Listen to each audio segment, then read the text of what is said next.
বাংলাদেশের সব মানুষের নাম বদলাতে পারে, বইয়ের পাতায় স্বাধীনতা সংগ্রাম বদলাতে পারে। বঙ্গোপসাগরের পানি সব যেতে পারে শুকিয়েও, গোটা রাজধানী কেড়ে নিতে পারে বুড়ি গঙ্গার ঢেউ। সুন্দরবন কেটে হতে পারে ইটের ভাটার লাকড়ি, শিল্পপতিরা দেউলিয়া হয়ে খুঁজতে পারেন চাকরি। চোর গুন্ডারা পেয়ে যেতে পারে মন্ত্রীর মর্যাদা, আইনের ফাঁকে কালো টাকা সব হয়ে যেতে পারে সাদা। অনেকেই বলে এই দেশ নাকি হুজুগ জাতির দেশ, দফায় দফায় বদলায় এর রং ঢং পরিবেশ। তাই বলে ইসলাম এদেশে হুজুগে হবে না শেষ, হুজুগে হবে না শেষ।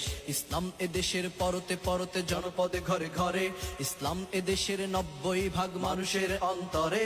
ইসলাম নিয়ে কেউ ছিনিমিনি খেলে এমন সাধ্য নেই, আর কিছু থাক না থাক তবুও ইসলাম থাকবেই। সবকিছু বদলে যাক তবুও ইসলাম থাকবেই। আর বাংলাদেশের সব মানুষের নাম